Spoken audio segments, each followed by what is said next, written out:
जय हिंद साथियों, मैं अंकित कुमार यादव आप सभी का स्वागत करता हूं सृष्टि ज्ञान केंद्र में, जहां हम पढ़ रहे हैं कक्षा 11वीं की पॉलिटिकल साइंस और जिसमें चल रहा है अध्याय 7 जिसका नाम है संघवाद। अभी तक इसमें आपने बहुत सारी बातों को समझ लिया है, बहुत से आपने भारत के संघवाद को बखूबी समझ लिया है कि भारत के संघवाद की क्या विशेषता है, भारत के संघवाद में क्या विवाद है, राज्य किस प्रकार की स्वायत्तता की मांग कर रहे हैं और केंद्र स्वायत्तता क्यों नहीं देता। अब हम चल रहे हैं केंद्र के द्वारा नियुक्त राज्यों में एक ऐसे पद पर चर्चा करने जो सबसे विवादास्पद रहता है। उसकी नियुक्ति का कोई भी संवैधानिक प्रावधान नहीं है, मतलब है वो पद तो है संवैधानिक रूप से, लेकिन उसको नियुक्त करने की क्या प्रक्रिया होगी, इस प्रक्रिया के बारे में संविधान में कुछ भी नहीं बताया गया है। तो ये जो राज्यपाल होते हैं, अब हम चल रहे हैं राज्यपालों की भूमिका को समझने कि राज्यपालों की क्या भूमिका है और राज्यपाल किस प्रकार से संघवाद में केंद्र की सत्ता को मजबूत करते हैं, केंद्र की सत्ता को मजबूत करते हैं आपके राज्यों में, और राज्यों को किस प्रकार से केंद्र के नियंत्रण में रखने में मदद प्रदान करते हैं केंद्र को। तो चल रहे हैं हम उनको समझने। आप सब जानते हैं कि भारत के राष्ट्रपति के बिना अनुमति के कोई भी विधेयक कानून नहीं बन सकता।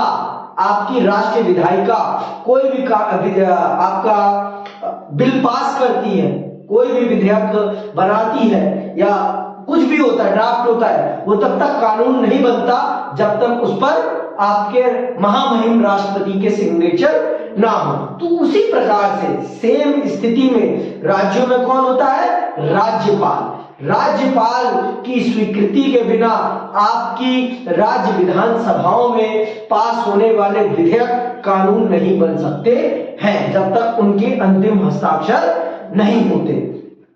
जिस प्रकार से आपके केंद्र विधायिका में प्रधानमंत्री के चयन में राष्ट्रपति साहब का बहुत बड़ा योगदान होता है, उसी प्रकार से आपकी राज्य विधायिकाओं में आपके राज्यपाल साहब का बहुत बड़ा योगदान होता है। वो मुख्यमंत्री के चयन में बहुत बड़ी भूमिका निभाते हैं जब बहुमत स्पष्ट ना हो तो, जिस प्रकार से राष्ट्रपति साहब निभाते हैं कहां?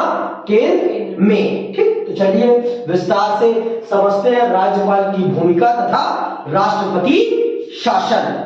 राज्यपाल की भूमिका केंद्र और राज्यों के बीच हमेशा ही विवाद का विषय रही है।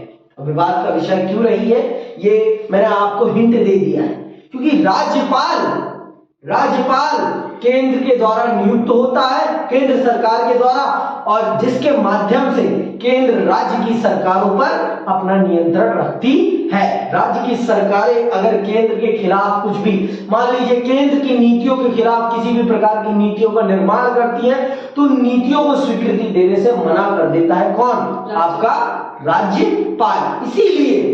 इसीलिए राज्यपाल का ये जो पद है इसे संघवाद में एक विवादित पद माना गया है। संघवादी ढांचे में, संघवादी राजनीतिक ढांचे में इस पद को एक विवादित पद माना गया है और राज्य सरकारें हमेशा राज्यपाल को अपनी शासन व्यवस्था में एक कांटे के रूप में देखती हैं। अभी आप जैसे कि आप जानते हो दिल्ली एक पूर्ण राज्य नहीं है, तो यहाँ एलजी है, यहाँ एलजी है। बिना एलजी की परमिशन के अरविंद केजरीवाल कुछ भी नहीं कर सकते हैं, क्योंकि उनके पास वो पावर नहीं है जो पावर उत्तर प्रदेश के मुख्यमंत्री के पास है। क्यों? क्योंकि उत्तर प्रदेश एक पूर्ण राज्य है और दिल्ली एक पूर्ण राज्य नहीं है। दिल्ली क्या है? एक केंद्र शासित प्रदेश जिस पर आपकी केंद्र सरकार का भी नियंत्रण होता है। यहाँ राज्यपाल नहीं, यहाँ लेफ्टिनेंट गवर्नर है। कौन है? Lieutenant governor. समझ में आई बात? राज्यपाल निर्वाचित पदाधिकारी नहीं होता, अंडरलाइन कर लेना। राज्यपाल का कोई चुनाव नहीं होता। एक बार के लिए राष्ट्रपति का चुनाव होता है, लेकिन राज्यपाल का चुनाव नहीं होता। राज्यपाल की नियुक्ति प्रधानमंत्री अपनी कैबिनेट के साथ डिस्कस करके नियुक्त करते हैं। जो उनको पसंद होता है उसे वो वहां का राज्यपाल बना देते हैं, जो उनकी पार्टी के फेवर का होता है। ठीक, सुनो आगे। अधिकतर राज्यपाल सेवानिवृत्त सैन्य अधिकारी, लोक सेवक या राजनीतिक हुए हैं। आज तक जितने भी राज्यपाल हुए हैं वह या तो वो सेना के बहुत बड़े अधिकारी रहे हैं रिटायर होने के बाद उनको, या फिर लोक सेवक मतलब सिविल सर्वेंट्स, या फिर कोई राजनीतिज्ञ, बड़े बड़े राजनीतिज्ञों को इस पद पर बिठाया गया। ठीक है, यहां निर्वाचन नहीं है। अगर पूछा जाए क्या राज्यपाल का निर्वाचन होता है तो कदापि लिख देना, राज्यपाल का निर्वाचन नहीं होता है। राज्यपाल का निर्वाचन नहीं होता है। समझ में आई बात? तो अगर आप प्रश्न आ जाए कि भारतीय राजनीति में ऐसा वो कौन सा पद है जिसपे निर्वाचन नहीं होता, तो वो सिर्फ कौन सा पद है? राज्यपाल का पद है। ठीक, आगे सुनिए आप। फिर राज्यपाल की नियुक्ति केंद्र सरकार द्वारा होती है तथा राज्यपाल के फैसलों को अक्सर राज्य सरकारों के कार्यों में केंद्र सरकार के हस्तक्षेप के रूप में देखा जाता है। जब केंद्र और राज्य में अलग दल सत्तारूढ़ होते हैं, मैंने आपको पहले बता दिया है, जब दो अलग दलों की सत्ता होती है, केंद्र में अलग और राज्य में अलग, तब ये कॉन्फ्लिक्ट पैदा होता है। ये स्वायत्तता का कॉन्फ्लिक्ट भी तभी पैदा होता है और राज्यपाल को लेकर भी कॉन्फ्लिक्ट तभी पैदा होता है। तभी राज्यपाल आपको एक्टिव दिखाई पड़ता है। अगर सेम है, अभी उत्तर प्रदेश में राज्यपाल की भूमिका बहुत ही शून्य होगी। क्यों? क्योंकि उत्तर प्रदेश में जो केंद्र में सत्ता है वही राज्य में सत्ता है, तो इसीलिए वहां का जो राज्यपाल है, वहां की जो राज्यपाल है वो उतना इंटरफेरेंस नहीं करेंगी सरकार के मामलों में। लेकिन जहां विपक्ष है, जैसे हिमाचल है, हिमाचल में विपक्ष की सरकार है और वहां के जो राज्यपाल होंगे उन्हें जो लगेगा कि ये केंद्र सरकार की नीतियों के खिलाफ है या केंद्र सरकार से ये आगे चलकर नीतियां बना रहे हैं, तो वहां पर वो इंटरफेरेंस जरूर करेंगे। जहां पर क्या? विपक्ष की सरकार होगी। ये आज का नहीं है, ये हमेशा से रहा। जब कांग्रेस केंद्र में थी तो कांग्रेस भी ऐसे कॉन्फ्लिक्ट पैदा करती थी अपनी विपक्षी पार्टियों के सामने। ये आज का नहीं है, ये पुराना खेल है और ये खेल हमेशा से चला आ रहा है। अगर केंद्र को लगता है कि ये सरकार उनकी सत्ता को लंबे समय के लिए चुनौती दे देगी, तो राज्यपाल को कहकर उस सरकार को ही गिरवा दिया जाता है कि राज्यपाल से ये सिफारिश करवा दी जाती है राष्ट्रपति साहब को कि ये सरकार राज्य के कानून व्यवस्था का नियंत्रण सही ढंग से नहीं कर पा रही है, कृपया इसकी विधानसभा को भंग किया जाए और यहाँ पर राष्ट्रपति शासन लगाया जाए। समझ में आई बात? तो इस प्रकार से राज्यपाल का पद बहुत ही ज्यादा विवादित पद बन जाता है। ठीक, आगे सुनिए आप। जब केंद्र और राज्यों में अलग दल सत्तारूढ़ होते हैं तब राज्यपाल की भूमिका और विवादास्पद हो जाती है। केंद्र राज्य संबंधों से जुड़े मसलों की पड़ताल के लिए केंद्र सरकार द्वारा 1983 में एक आयोग बनाया गया। इस आयोग की सरकारिया आयोग, इस आयोग को कौन सा आयोग कहा जाता है? सरकारिया आयोग के नाम से जाना जाता है। इस आयोग ने 1998 में अपनी रिपोर्ट में यह सिफारिश की थी कि राज्यपालों की नियुक्ति अनिवार्य तथा निष्पक्ष होकर की जानी चाहिए। नियुक्ति अनिवार्य और निष्पक्ष होकर की जानी चाहिए, लेकिन ऐसा होता नहीं। आपके ये जो राज्यपाल होते हैं इनकी नियुक्ति कभी भी विवादों से परे नहीं होती।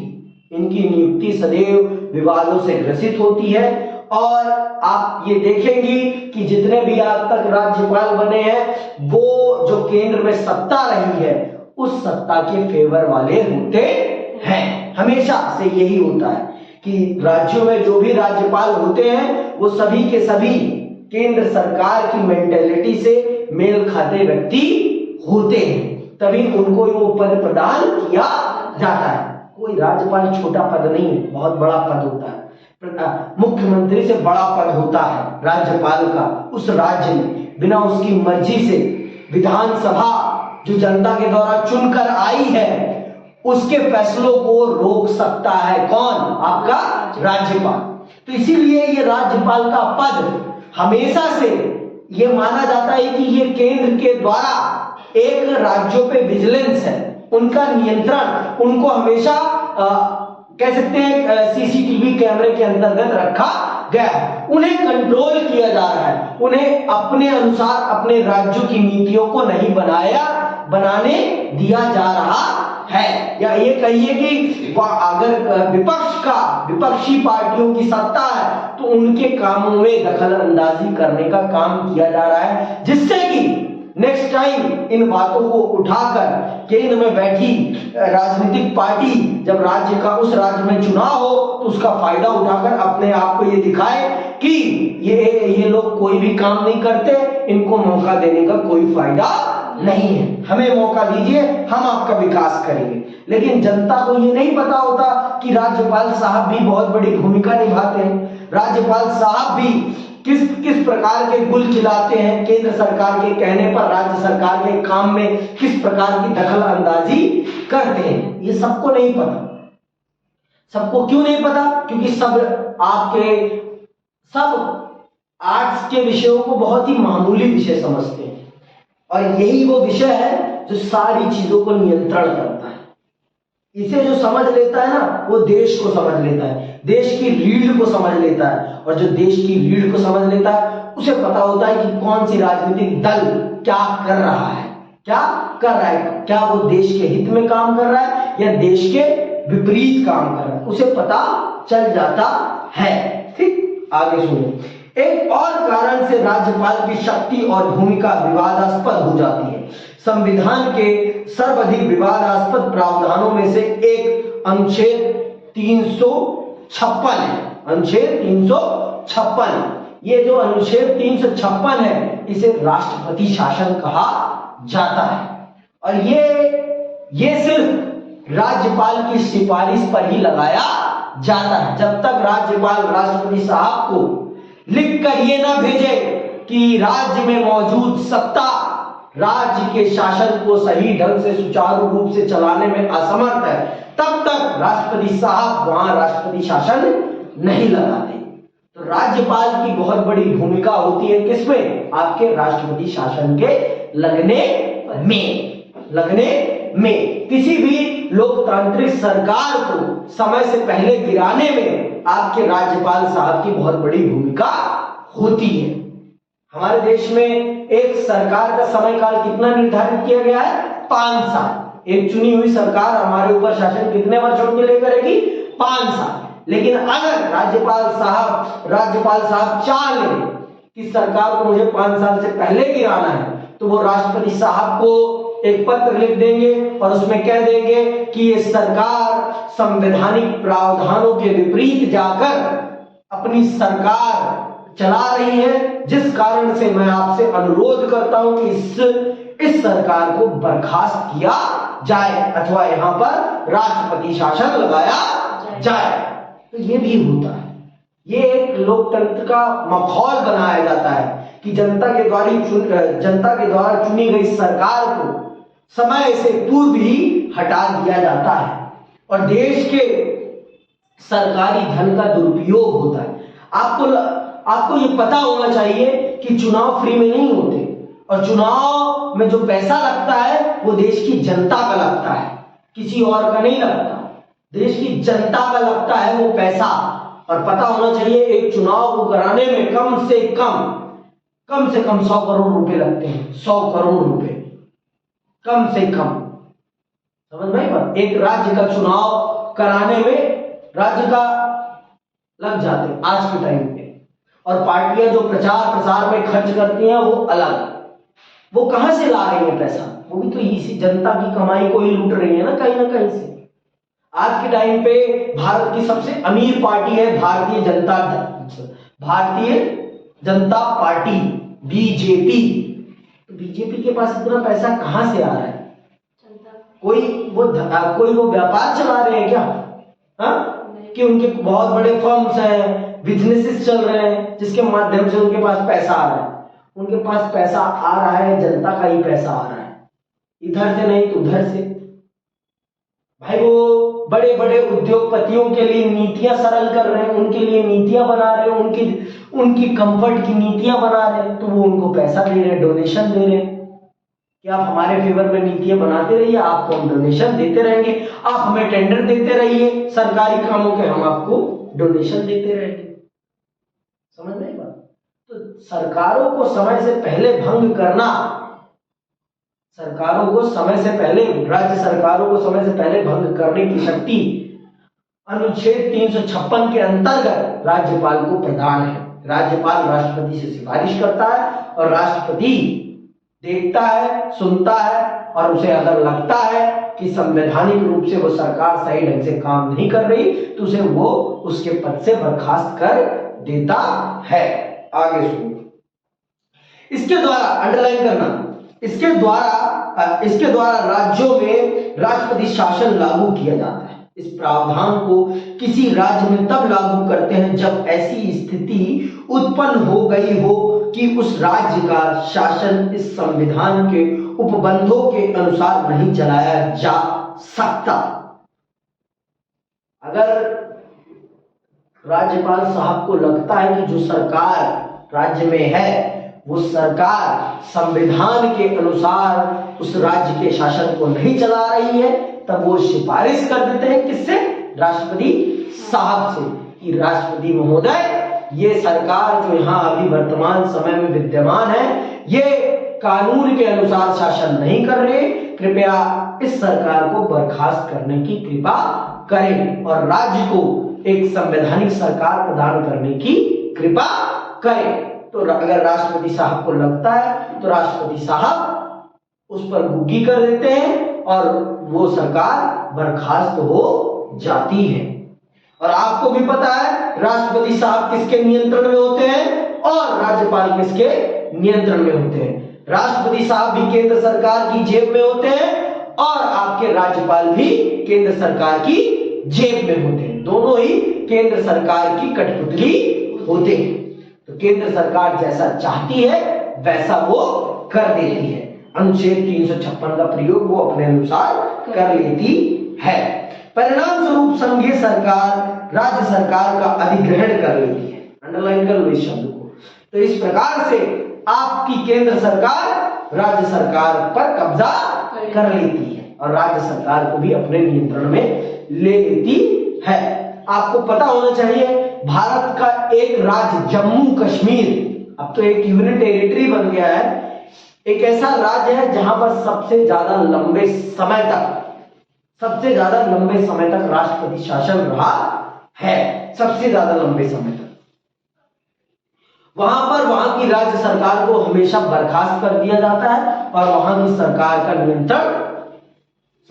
नियंत्रण राष्ट्रपति के हाथ में आ जाता है। राष्ट्रपति अर्थात केंद्र सरकार के नियंत्रण में आ जाता है। और आज के टाइम पे वो यूनियन टेरिटरी है, तो वहां पर भी अभी तो सीधे तौर पर वो केंद्र सरकार के अंतर्गत ही है। वहां पर गवर्नर है, उनके द्वारा केंद्र सरकार ही उसे नियंत्रण करती है।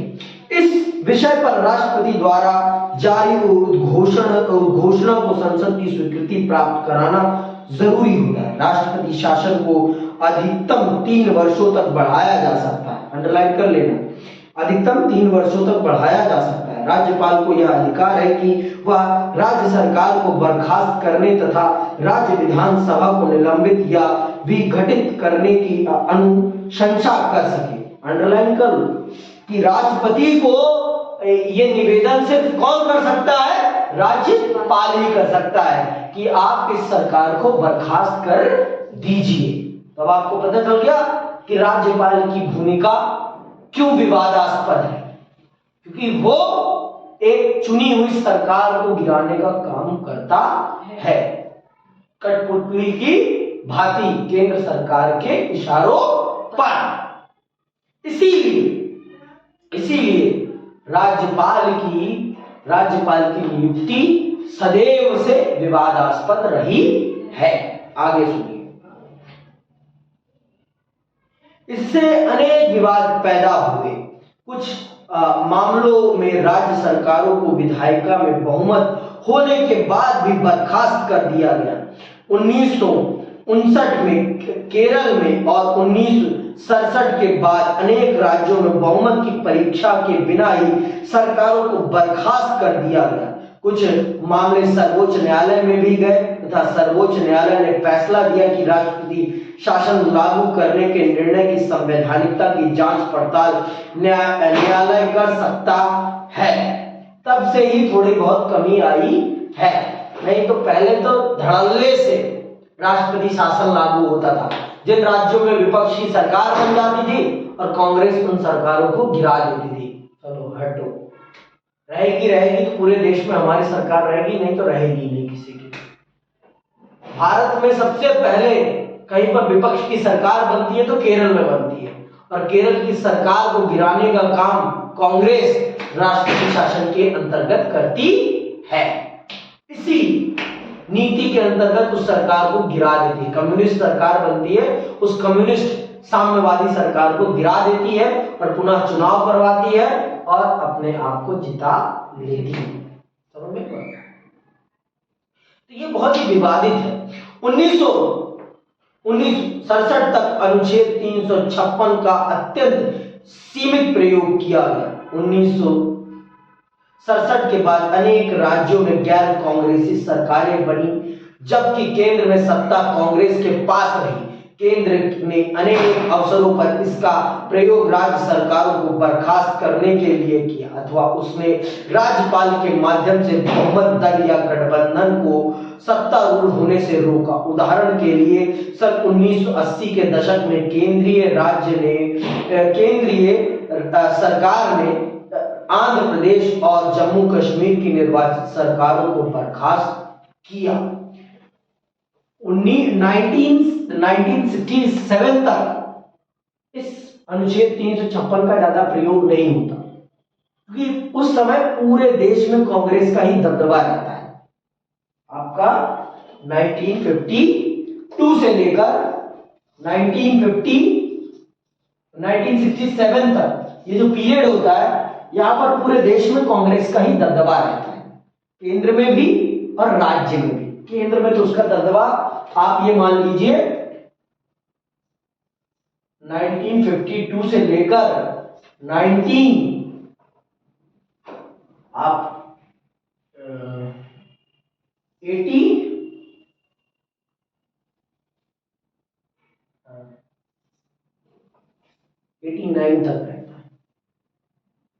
इतने समय तक उसका केंद्र में दबदबा रहता है।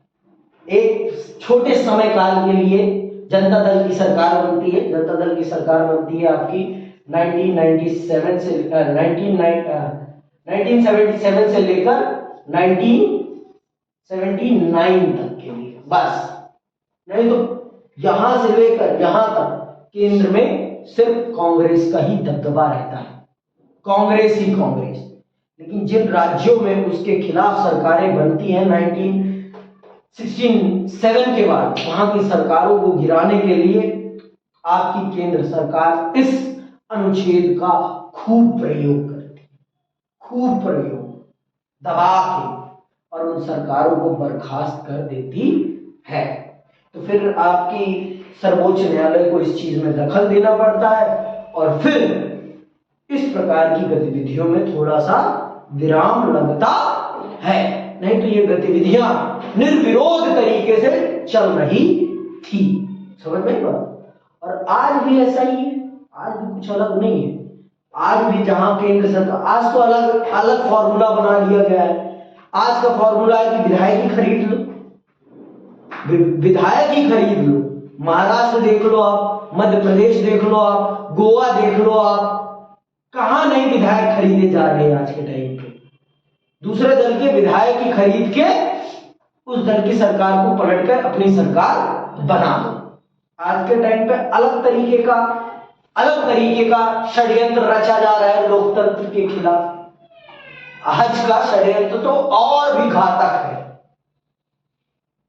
पहले संवैधानिक प्रक्रिया में रहते हुए चीजें हो रही थी, अब तो संवैधानिक प्रक्रिया की धज्जियां उड़ा के जनता के सामने जनता के द्वारा चुनी गई सरकार को खरीद फरोख्त के माध्यम से बदल दिया जाता है और जनता देखती रह जाती है, कुछ नहीं कर पाती।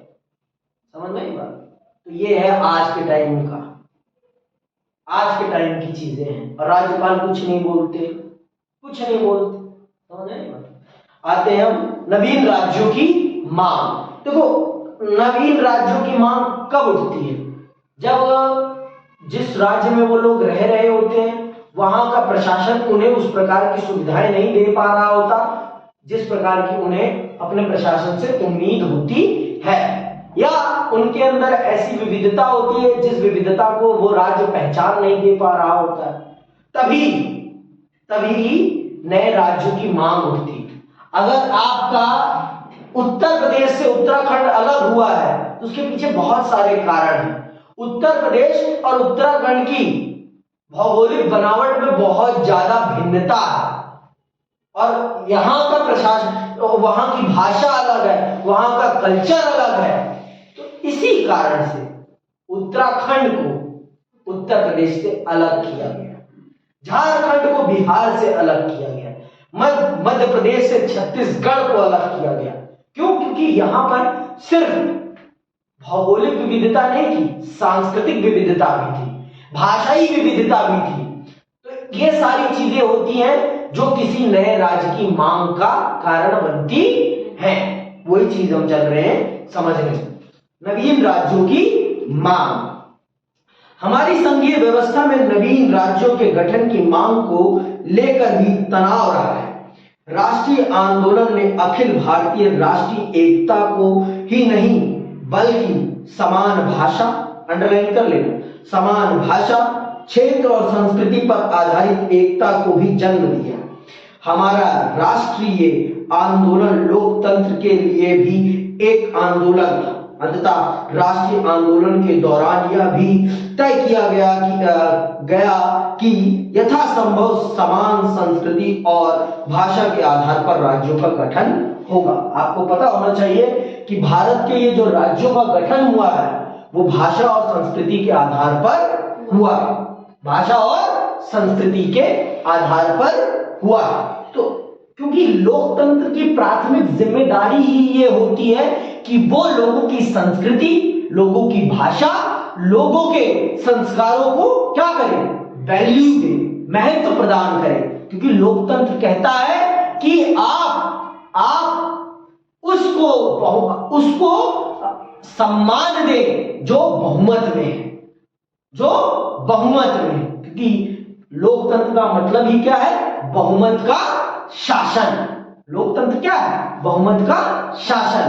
तो अगर एक बहुमत कह रहा है कि हमें और हमारी संस्कृति को, हमारी भाषा को एक नई पहचान मिलनी चाहिए, तो अगर लोकतंत्र उसका सम्मान नहीं कर रहा है तो वो फिर क्या होगा? लोकतंत्र की हत्या होगी। तो जब ऐसी मांगे उठी हैं तब तक भारत की केंद्र सरकार ने और उस राज्य की सरकार ने इस चीज को देखा है, समझा है और उस चीज को स्वीकार किया है जहां जरूरत पड़ी है।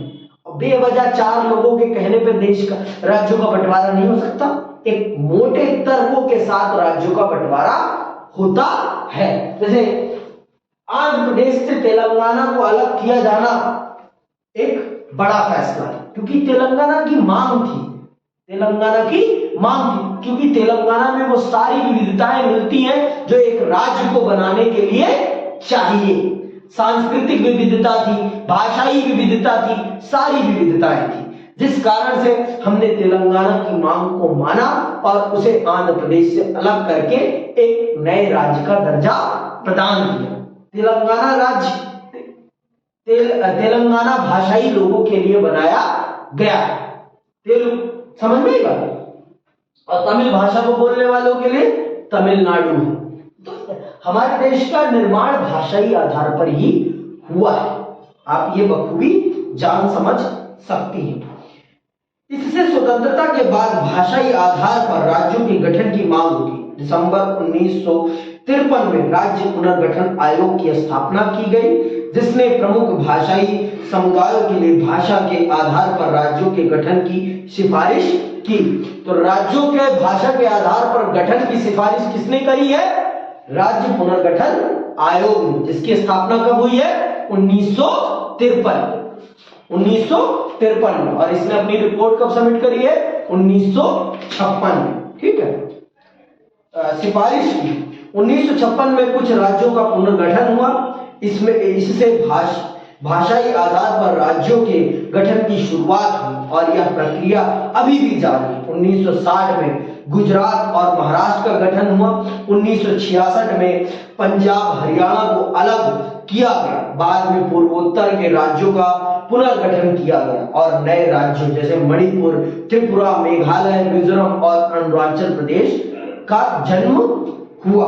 तो इसी प्रकार से आपके उत्तर प्रदेश को भी बांटा गया है संस्कृति के आधार पर, भाषा के आधार पर। आपके झारखंड को भी बांटा गया है, आपके छत्तीसगढ़ को भी बांटा गया है, आपके तेलंगाना को भी बांटा गया और जम्मू कश्मीर और लद्दाख को भी इसी आधार पर बांटा गया है। तो ये बांटने का आधार जो है ये हमेशा हमारी भाषा और संस्कृति रही है। हमने कभी धर्म के आधार पर नहीं बांटा है, क्योंकि धर्म के आधार पर बांटना सबसे ज्यादा खतरनाक होता है, सबसे ज्यादा खतरनाक। हमने इसका दर्द सहा है विभाजन में हमने इसका दर्द सहा, और विभाजन ने हमें बताया है कि देश को अगर बांटना है, कभी देश को अगर सही ढंग से चलाना है तो कभी भी धर्म के आधार पर किसी भी प्रकार का बंटवारा नहीं करना है। हमेशा करना है तो संस्कृति और भाषा के आधार पर, क्योंकि संस्कृति और भाषा हमेशा सबकी सेम होती है, चाहे वो किसी भी धर्म को मानने वाला क्यों ना हो। हिंदू भी अगर वो हिंदी बेल्ट में रह रहा है तो वो हिंदी बोलेगा, अगर वो महाराष्ट्र में रह रहा है तो वो मराठी बोलेगा, चाहे वो हिंदू हो, चाहे मुस्लिम हो, चाहे सिख हो, चाहे ईसाई हो, चाहे कुछ भी हो, उसकी संस्कृति मराठी ही होगी। वो मराठी संस्कृति के हिसाब से ही पलेगा और बढ़ेगा, उसकी संस्कृति अलग नहीं हो सकती, क्योंकि संस्कृति का विकास कौन करता है? भूगोल करता है। संस्कृति का विकास भूगोल के आधार पर होता है। समझ में आई बात? भूगोल आपकी संस्कृति और आपकी भाषा का निर्माण करता है। तो इसीलिए हमने जब भी अपने देश का बंटवारा किया है, हमने देश को अपने राज्यों का पुनर्निर्माण किया है, तो सदैव हमने इस चीज को ध्यान में रखते हुए किया है। आगे सुनिए। नए राज्य बनाने की मांग को पूरा करने तथा अधिकतर प्रशासकीय सुविधा के लिए कुछ बड़े राज्यों का विभाजन 2000 में किया गया। मध्य प्रदेश, उत्तर प्रदेश और बिहार को विभाजित कर 3 नए राज्यों क्रमशः छत्तीसगढ़, उत्तराखंड और झारखंड बनाए गए। कुछ क्षेत्र और भाषाई समूह अभी भी अलग राज्य के लिए संघर्ष कर रहे हैं, जैसे महाराष्ट्र में विदर्भ। ठीक है, तो अभी भी संघर्ष चल रहा है नए राज्यों के निर्माण के लिए, संस्कृति के आधार पर, भाषा के आधार पर। अगर केंद्र सरकार को लगेगा कि इस चीज को होना चाहिए तो वो जरूर करेगी।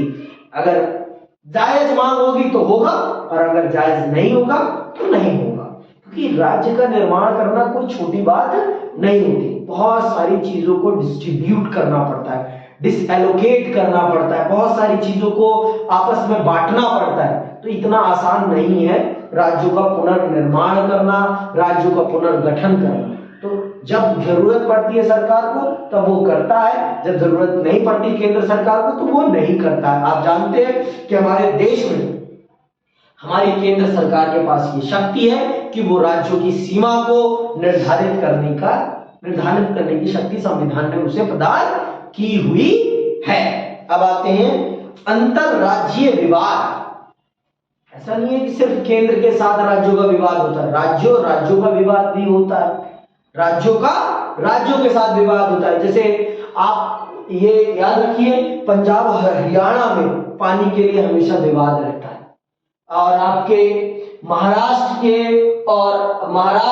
और आपके तेलंगाना, आपके कर्नाटक के बीच में हमेशा बॉर्डर विवाद रहता है कि किसका बॉर्डर कहां से लगता है, और इनके बीच में नदियों के पानी के लिए विवाद है। तेलंगाना, आपके कर्नाटक, आपके आंध्र प्रदेश के बीच में पानी के लिए विवाद रहता है नदियों के। तो ये विवाद क्यों होते हैं? देखो, सबको रिसोर्सेज चाहिए, बिना रिसोर्सेज के कोई आगे बढ़ नहीं सकता, क्योंकि रिसोर्स नहीं होंगे तो आप आगे बढ़ ही नहीं पाएंगे। आप, और पानी तो सबसे बड़ा रिसोर्स है, जीवन का आधार ही है पानी। तो बिना पानी के तो आप कल्पना ही नहीं कर सकते कि आप आगे निकल पाओगे, आप ये कल्पना ही नहीं कर सकते। तो बिना पानी के तो कुछ नहीं है, जीवन ही नहीं है। तो इसीलिए ज्यादातर विवाद जो होते हैं राज्यों के बीच में, या तो सीमा विवाद होते हैं, या तो जल विवाद या भूमि विवाद, यही सारे डिस्प्यूट्स होते हैं। और ये क्यों होते हैं वो सबको पता है, क्योंकि सबको चाहिए रिसोर्सेज। जितने रिसोर्सेज जिस राज्य के पास होंगे उसका उतना ही विकास होगा।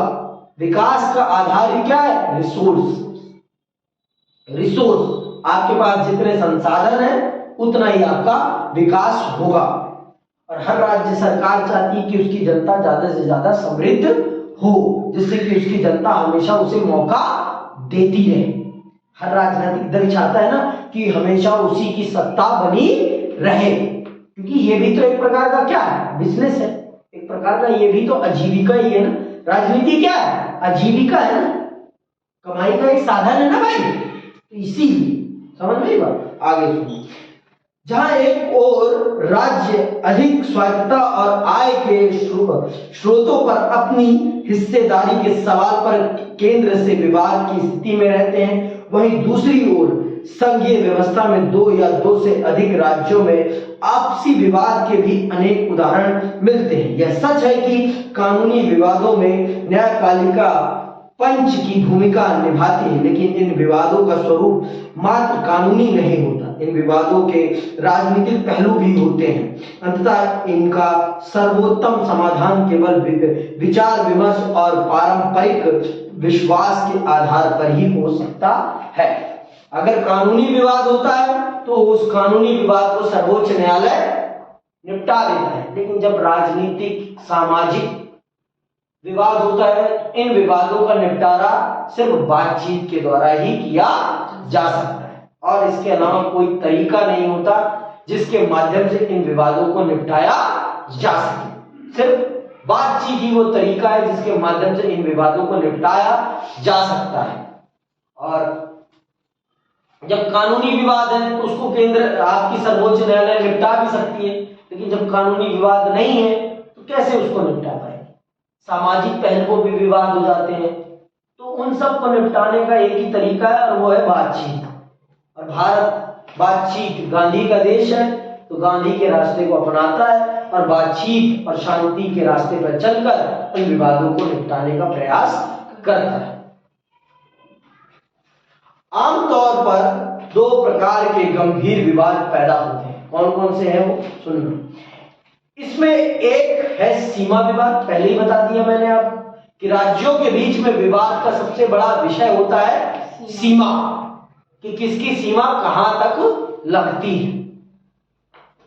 राज्य प्रायः पड़ोसी राज्यों के भूभाग पर अपना दावा पेश करते हैं। यद्यपि राज्यों की सीमाओं का निर्धारण भाषाई आधार पर किया गया है, लेकिन सीमावर्ती क्षेत्रों में एक से अधिक भाषा बोलने वाले लोग रहते हैं।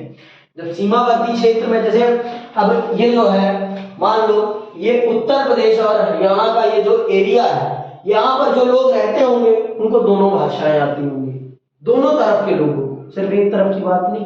तो इससे हमेशा विवाद रहता है कि ये जनता भी मेरी है, ये जनता भी मेरी है, और जमीन ही सारा कुछ है भाई। सारे रिसोर्स कहाँ है? जमीन के पास है। तो इसीलिए जमीन पर कब्जे की ज्यादा से ज्यादा राज्य कोशिश करते हैं। हमारे देश में राज्यों की सीमाओं को बांटा किस आधार पर गया? भाषा के आधार पर। तो जो सीमा के आसपास लोग रहते हैं उनकी भाषाएं दोनों तरफ की होती हैं, इसीलिए हमेशा कभी भी सीमाएं क्लेरिफाई नहीं होते पाती, सीमाएं कभी क्लेरिफाई नहीं हो पाती कि किसकी सीमा कहां तक है, क्योंकि जो सीमा के पास के लोग हैं वो दोनों भाषाओं में पारंगत होते हैं। वो दो इधर की भी भाषा बोल लेते हैं और उधर की भी भाषा बोल लेते हैं। इसलिए राज्य सरकारों का ये तय कर पाना ही मुश्किल हो जाता है कि उनकी सीमा कहां तक है। ठीक है, लेकिन सीमावर्ती क्षेत्रों में एक से अधिक भाषा बोलने वाले लोग रहते हैं। अंततः इस विवाद को केवल भाषाई आधार पर नहीं सुलझाया जा सकता। ऐसा ही एक पुराना विवाद महाराष्ट्र और कर्नाटक के बीच बेलगाम को लेकर है। मणिपुर और नागालैंड के बीच भी सीमा विवाद पुराना है। पंजाब से हरियाणा को अलग करने पर उनके बीच न केवल सीमावर्ती क्षेत्रों को लेकर बल्कि राजधानी चंडीगढ़ को लेकर भी विवाद है। सबको पता है कि भारत की एक ऐसी भारत में दो राज्य हैं जिनकी एक राजधानी, वो कौन है? चंडीगढ़। तो इनके बीच में पंजाब और हरियाणा के बीच में तो राजधानी को लेकर भी लड़ाई है। सिर्फ सीमा या पानी को लेकर ही नहीं, सीमा निर्धारण की लड़ाई नहीं है, राजधानी की भी लड़ाई है। तो ये सारे डिस्प्यूट्स होते हैं अंतर राज्यों के बीच में, जिनका समाधान सिर्फ बातचीत हो सकता है। इसमें कोई कानूनी पेच नहीं होता। अब भैया जब जनता को दोनों भाषाएं आ रही है तो क्या कर सकते हैं? उसमें क्या कर सकता है? उसमें आपका सर्वोच्च न्यायालय क्या करेगा? जब वहां रहने वाली जनता को दोनों भाषाएं आ रही है तो उसमें कोई कानूनी पेच है? खराब ही नहीं, उनको आती है भाई, तो आती है। ये विवाद आपको महाराष्ट्र और कर्नाटक के बीच में देखने को मिलेगा, आपको मणिपुर, मेघालय, इनके बीच में भी देखने को ये मिलता है, और आपका चंडीगढ़ और हरियाणा के बीच में भी ये देखने को मिलता है। चंडीगढ़ इन दोनों राज्यों की राजधानी है। 1985 में तत्कालीन प्रधानमंत्री राजीव गांधी की पंजाब के नेताओं से इस विषय पर कुछ सहमति बनी थी। इसके अनुसार चंडीगढ़ को पंजाब को हस्तांतरित किया जाना था, पर अभी तक ऐसा नहीं हो सका। राजीव गांधी जी ने कहा था कि आपको चंडीगढ़ दे दिया जाएगा, किसको? पंजाब को, लेकिन हरियाणा भी तो छोड़ने को तैयार नहीं है। दोनों ही अपनी राजधानी को छोड़ने के लिए तैयार नहीं, दोनों ही उस पर अपना नियंत्रण बनाए रखना चाहते हैं। क्यों? क्योंकि डेवलप्ड है ना भाई, हर राज्य चाहता है कि उसकी राजधानी सबसे सुंदर हो, और नई राजधानी बसाना कोई छोटा काम नहीं, बहुत बड़ा काम है। बहुत ज्यादा पैसा लगता है एक राजधानी बसाने में किसी भी राज्य सरकार के लिए। जहां सीमा संबंधी विवादों का स्वरूप भावनात्मक होता है, वहीं नदियों के जल के बंटवारे को लेकर होने वाले विवाद की प्रकृति गंभीर है, क्योंकि यह संबंधित राज्यों में पीने के पानी और कृषि की समस्या से जुड़ा है। मैंने भी आपको बता दिया कि राज्यों के बीच में सिर्फ दो ही चीजें हैं, एक तो है सीमा विवाद और एक है जल विवाद। और जल विवाद ऐसा है जो जीने और मरने का विषय बन जाता है, क्योंकि इसी पे आपकी प्यास भी है और इसी पे आपका भोजन भी है। कोई राज्य आपको आपकी आवश्यकता से कम पानी प्रदान करेगा तो आप भूखमरी से त्रसित हो जाएंगे, सूखे से त्रसित हो जाएंगे। तो ये विवाद आपको इन राज्यों में सबसे ज्यादा, और पंजाब और हरियाणा में सबसे ज्यादा देखने को मिलता है, सबसे ज्यादा, क्योंकि यहां पर जल विवाद सबसे बड़ा विवाद है। समझ में आई बात? आगे सुनो। आपने कावेरी जल विवाद के बारे में सुना होगा। यह तमिलनाडु और कर्नाटक के बीच एक प्रमुख विवाद है। दोनों राज्यों के किसान कावेरी के जल पर निर्भर हैं। यद्यपि इसे सुलझाने के लिए एक जल विवाद न्यायाधिकरण है, फिर भी ये दोनों राज्य इसे सुलझाने के लिए सर्वोच्च न्यायालय की शरण में गए हैं। ऐसा ही एक विवाद नर्मदा नदी के जल के बंटवारे को लेकर गुजरात, मध्य प्रदेश और महाराष्ट्र के बीच है। नदियां हमारे प्रमुख संसाधन हैं, इसीलिए अंतर राष्ट्रीय जल विवाद में राज्यों के धैर्य और सहयोग भावना की परीक्षा। राज्यीय जल विवादों में राज्यों के धैर्य और सहयोग भावना की परीक्षा हो जाती है। ये ऐसे विवाद है जिन पर सिर्फ अब अपना ही देश है भाई, वो भी इसी देश का है, वो भी इसी देश का है, तो मारकाट तो कर नहीं सकते। केंद्र सरकार भी तो है, मार काट तो आप कर नहीं सकते, सिर्फ आप बातचीत से ही इस समस्या का समाधान कर सकते हैं, इसके अलावा कोई तरीका नहीं इन समस्याओं के समाधान का। तो इसमें केंद्र बहुत बड़ी भूमिका निभाता है इन समस्याओं को निपटाने में। तो आप समझ में आई कि केंद्र सरकार को ताकत क्यों दी गई है ज्यादा, क्योंकि अगर केंद्र सरकार के पास ताकत नहीं होगी तो ऐसे अंतरराज्यीय विवाद होंगे, उनमें कैसे वो इनको अलग कर पाएगी, बताओ आप कर पाएगी अगर वो ताकतवर नहीं रहेगी?